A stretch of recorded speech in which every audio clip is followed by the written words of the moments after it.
जय श्री श्याम। दोस्तों, हमारे चैनल में आपका स्वागत है। आज हम आपको एक ऐसी सच्ची कहानी सुनाने जा रहे हैं जो दिखाती है कि जब इंसान हार मान लेता है तब भी उम्मीद बाकी रहती है। यह कहानी है विनय की, जो अपनी मेहनत से अपना कारोबार खड़ा करता है लेकिन 50 लाख के भारी कर्ज में डूब जाता है। जब विनय की सारी उम्मीदें खत्म हो जाती हैं तो उसे याद आती है खाटू श्याम जी की। फिर कैसे बाबा श्याम ने विनय की पुकार सुनी और उसे इस बड़ी मुश्किल से बाहर निकाला। यह जानने के लिए कहानी को पूरा देखें। कहानी शुरू करने से पहले इस वीडियो को लाइक करके हमें बताएं कि आप बाबा श्याम से कितना प्रेम करते हैं और अपने सभी दोस्तों और परिवार के साथ शेयर करें। साथ ही हमारे चैनल को सब्सक्राइब करना न भूलें। तो चलिए शुरू करते हैं। यह कहानी है राजस्थान के एक छोटे से शहर की, जहां विनय नाम का एक युवक रहता था। विनय की उम्र लगभग 35 साल थी और वह एक बहुत ही मेहनती और सीधा साधा इंसान था। उसकी सबसे बड़ी पहचान उसकी ईमानदारी और काम के प्रति उसकी लगन थी। उसका अपना एक छोटा सा स्टील का कारखाना था जिसका नाम उसने श्याम स्टील वर्क्स रखा था। उसके लिए यह सिर्फ एक कारखाना नहीं बल्कि एक सपना था जिसे उसने अपनी मेहनत से खड़ा किया था। शुरुआती कुछ सालों में विनय का काम बहुत अच्छा चला। उसकी बनाई स्टील की गुणवत्ता इतनी अच्छी थी कि पूरे शहर और आसपास के इलाकों में उसकी अच्छी साख बन गई। विनय ने अपने कारखाने को बढ़ाया, कुछ नए कर्मचारी रखे और अपने परिवार को हर सुख सुविधा देने लगा। उसकी पत्नी नीलम और 2 प्यारे बच्चे, एक बेटा अमन और एक बेटी रिया थे। विनय के लिए उसका परिवार ही उसकी दुनिया था। वह अक्सर अपनी पत्नी से कहता, नीलम, बस थोड़ी और मेहनत, फिर हम बच्चों को अच्छे स्कूल में पढ़ाएंगे और उन्हें कोई कमी नहीं होने देंगे। नीलम के चेहरे पर खुशी और गर्व का भाव होता था। लेकिन कहते हैं कि समय हमेशा एक जैसा नहीं रहता। अचानक बाजार में मंदी आ गई। विनय के पास जो बड़े ऑर्डर थे वे एक एक करके रद्द होने लगे। कच्चे माल की कीमतें बढ़ गईं, लेकिन तैयार माल की बिक्री घट गई। विनय ने हार नहीं मानी। उसने सोचा, यह बुरा समय भी चला जाएगा। मैंने पहले भी मुश्किलों का सामना किया है। उसने अपने कारखाने को चलाने के लिए और कर्मचारियों को वेतन देने के लिए एक बड़ा बैंक लोन ले लिया। वह जानता था कि एक बार बाजार ठीक हो गया तो वह सारा कर्ज आसानी से चुका देगा। लेकिन नियति को कुछ और ही मंजूर था। बाजार में सुधार होने की बजाय हालात और बिगड़ते चले गए। जिस विनय का चेहरा हमेशा आत्मविश्वास से भरा रहता था, अब वही चिंता की गहरी लकीरों से भर गया था। बैंक का कर्ज बढ़ता गया और देखते ही देखते उसके ऊपर 50 लाख रुपए का भारी कर्ज हो गया था। यह सिर्फ एक रकम नहीं थी, यह एक पहाड़ था जो उसके सीने पर आ गया था। पहले तो विनय ने इस बात को अपने परिवार से छिपाया। वह देर रात तक कारखाने में बैठा रहता, कागजों को देखता और सोचता कि क्या करे। उसकी रातों की नींद उड़ चुकी थी। वह हर सुबह एक झूठी मुस्कान के साथ उठता ताकि नीलम और बच्चे उसकी परेशानी न समझ पाएं। लेकिन नीलम एक समझदार पत्नी थी। उसने महसूस किया कि विनय अब पहले जैसा नहीं रहा। उसका मन उदास रहता था। वह बच्चों के साथ हंसता खेलता नहीं था। एक रात जब विनय बेचैनी में करवटें बदल रहा था, नीलम ने उसका हाथ पकड़ा और पूछा, विनय, क्या बात है? तुम मुझे सब कुछ क्यों नहीं बताते? विनय ने बहुत हिम्मत करके उसे सब कुछ बता दिया। जब नीलम ने 50 लाख के कर्ज की बात सुनी तो उसके पैरों तले जमीन खिसक गई। लेकिन वह एक साहसी पत्नी थी। उसने कहा, हम मिलकर इसका सामना करेंगे, घबराओ मत। लेकिन हालात हर दिन बदतर होते गए। बैंक वाले रोज दरवाजे पर आकर कर्ज चुकाने की धमकी देते थे। विनय को याद है, एक बार एक बैंक अधिकारी ने उसके बच्चों के स्कूल में जाकर फीस की बात की थी, जिससे उसके बच्चे शर्मिंदा होकर घर लौट आए थे।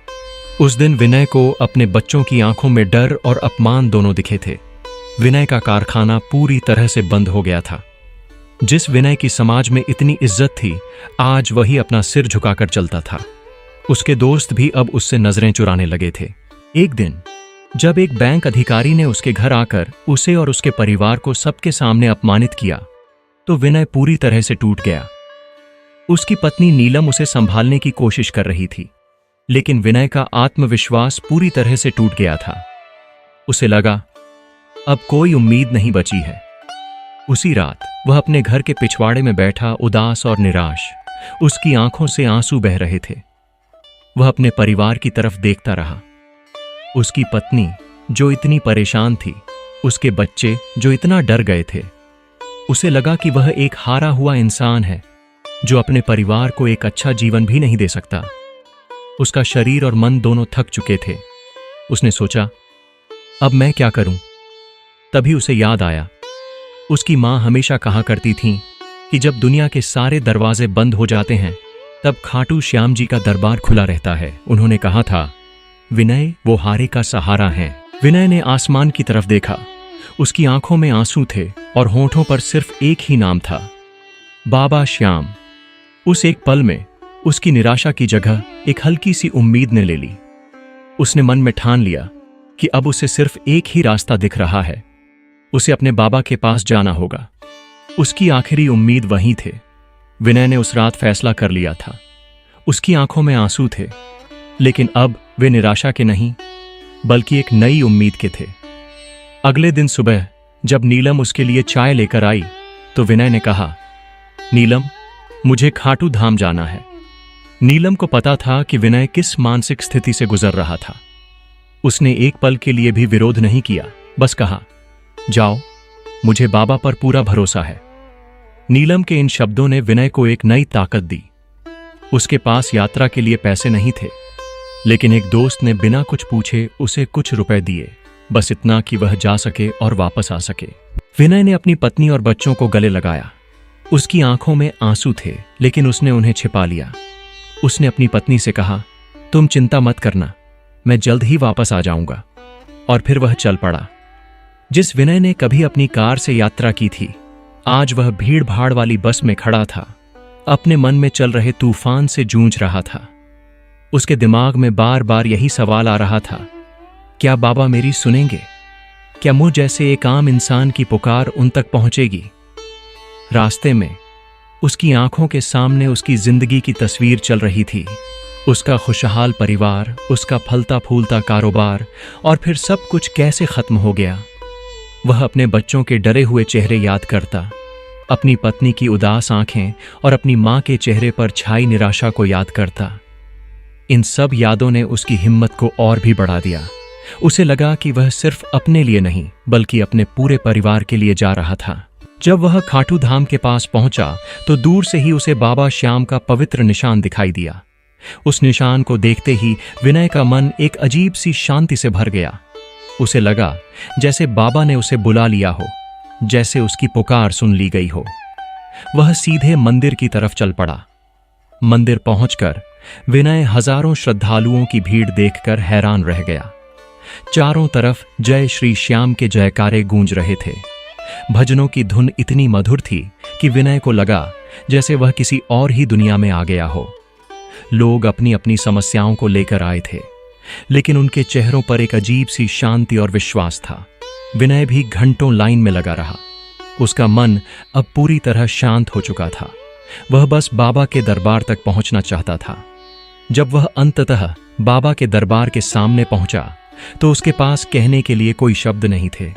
उसकी आंखें बाबा की सुंदर छवि पर टिकी रह गईं और उसके होंठों से सिर्फ बाबा ही निकल पाया। विनय ने बाबा के चरणों में अपना सिर झुका दिया। उसकी आंखों से आंसू बह रहे थे, लेकिन ये निराशा के नहीं बल्कि समर्पण के आंसू थे। उसने मन ही मन बाबा से कहा, बाबा, मैंने अपनी पूरी जिंदगी मेहनत की, मैंने कभी किसी का बुरा नहीं किया, लेकिन आज मैं हार गया हूं। 50 लाख का कर्ज मेरे सिर पर है और मेरे पास कोई रास्ता नहीं बचा है। उसने अपनी बात जारी रखी, मैं आपसे 50 लाख रुपए नहीं मांग रहा हूं बाबा। मैं जानता हूं कि आप सब जानते हैं। मैं आपसे सिर्फ एक रास्ता मांग रहा हूं। मुझे एक उम्मीद दीजिए, मुझे एक संकेत दीजिए। मैं आपका दास हूं बाबा। अगर आप मुझे इस मुश्किल से बाहर निकालते हैं तो मैं आपसे वादा करता हूं कि मेरे आने वाले जीवन में मेरी हर कमाई का 10वां हिस्सा आपके नाम से गरीबों की सेवा में जाएगा। यह सिर्फ एक प्रार्थना नहीं थी, यह एक संकल्प था। उसने बाबा को अपनी पूरी जिंदगी सौंप दी थी। प्रार्थना के बाद विनय ने दरबार से बाहर आकर कुछ देर मंदिर के पास ही बिताया। उसका मन अब पूरी तरह शांत हो चुका था। उसके पास अभी भी कोई पैसा नहीं था, कोई समाधान नहीं था, लेकिन उसके मन में एक अटूट विश्वास पैदा हो गया था कि बाबा श्याम ने उसकी प्रार्थना सुन ली है। अगले दिन वह वापस अपने घर के लिए निकल पड़ा। रास्ते में भी वह लोगों के चेहरे देखता रहा। उसे हर जगह एक उम्मीद की किरण दिखाई देने लगी थी। जब वह घर पहुंचा तो उसकी पत्नी नीलम उसे देखकर मुस्कुराई। उसने विनय से कुछ नहीं पूछा, क्योंकि वह जानती थी कि उसके पति को उसका जवाब मिल गया है। विनय ने अपना कारखाना खोला। वह जानता था कि अभी भी कोई काम नहीं है, कोई समाधान नहीं है, लेकिन उसके चेहरे पर अब एक नई शांति थी। वह अपने बाबा पर पूरा भरोसा कर चुका था। अब उसे बस इंतजार था उस चमत्कार का जो उसकी जिंदगी को फिर से बदल सकता था। लगभग 2 महीने बीत चुके थे। विनय को कोई काम नहीं मिला था। वह बस सुबह शाम अपने बंद पड़े कारखाने के सामने बैठता और आसमान की तरफ देखकर मन ही मन बाबा से बात करता। एक दिन अचानक विनय के पुराने दोस्त रवि का फोन आया। रवि एक बहुत बड़ा उद्योगपति था और पिछले 5 सालों से उनकी कोई बात नहीं हुई थी। रवि ने विनय से पूछा, विनय कहाँ हो? तुम्हारा फोन क्यों नहीं लग रहा था? विनय ने हिचकिचाहट के साथ बताया कि उसका कारोबार बंद हो चुका है और वह बहुत बड़े कर्ज में है। रवि ने कहा, तुमने मुझे पहले क्यों नहीं बताया? खैर छोड़ो, मैं अभी दुबई में हूं और मुझे एक बहुत बड़ा ऑर्डर मिला है, जिसके लिए मुझे तुरंत 50 लाख रुपए के स्टील के विशेष कलपुर्जे चाहिए। मुझे तुम्हारी स्टील की गुणवत्ता पर पूरा भरोसा है। क्या तुम यह काम कर सकते हो?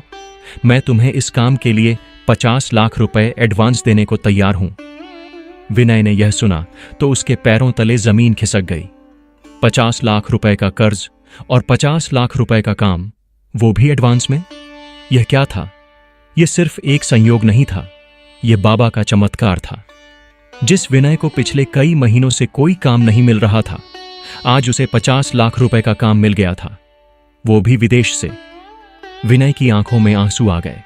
उसने तुरंत रवि को धन्यवाद दिया और काम के लिए हां कह दी। रवि ने उसी दिन उसके बैंक खाते में 50 लाख रुपए एडवांस भेज दिए। विनय ने तुरंत बैंक अधिकारी को फोन किया और कहा, मेरा कर्ज चुकाने का इंतजाम हो गया है। अगले ही दिन विनय ने बैंक जाकर 50 लाख रुपए का पूरा कर्ज चुका दिया।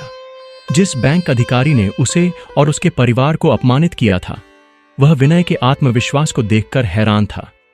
विनय ने मुस्कुराते हुए कहा, समय सबका बदलता है जनाब। आज बाबा श्याम की कृपा से मेरा समय भी बदल गया है। कर्ज चुकाने के बाद विनय ने तुरंत अपना कारखाना दोबारा शुरू किया और रवि का काम पूरा किया। रवि उसके काम से इतना खुश हुआ कि उसने विनय को अपना स्थायी सप्लायर बना लिया। विनय का कारोबार फिर से चल पड़ा, बल्कि पहले से भी ज्यादा तेजी से। विनय ने अपने परिवार को सारी बात बताई कि कैसे बाबा श्याम की कृपा से उसकी जिंदगी फिर से पटरी पर आ गई।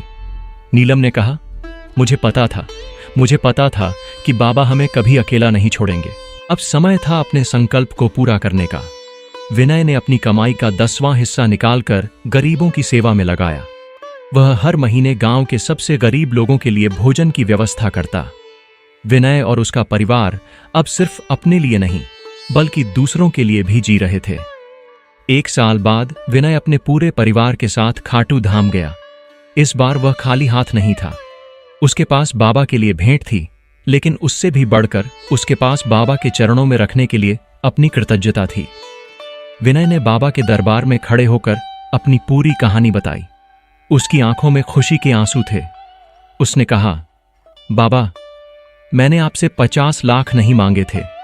मैंने आपसे सिर्फ एक रास्ता मांगा था और आपने मुझे वह रास्ता दिखाया। आज मैं जो कुछ भी हूं, वह आपकी कृपा है। गांव के लोगों ने भी विनय की यह कहानी सुनी और उन्हें एहसास हुआ कि आस्था की ताकत क्या होती है।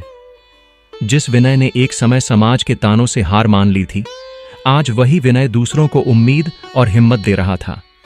यह कहानी एक सच्ची घटना है जो दिखाती है कि जब दुनिया के सारे दरवाजे बंद हो जाते हैं, तब बाबा श्याम का दरबार खुला रहता है, क्योंकि वो सच में हारे का सहारा है। आपने यह कहानी अंत तक देखी, इसके लिए आपका बहुत बहुत धन्यवाद। हमें उम्मीद है कि विनय की यह कहानी आपको पसंद आई होगी और आपको भी बाबा श्याम पर विश्वास करने की एक नई वजह मिली होगी। अगर आपको यह कहानी अच्छी लगी है तो कमेंट में जय श्री श्याम लिखकर हमें जरूर बताएं। आपके हर एक कमेंट से हमें प्रेरणा मिलती है। फिर मिलेंगे एक और नई कहानी के साथ।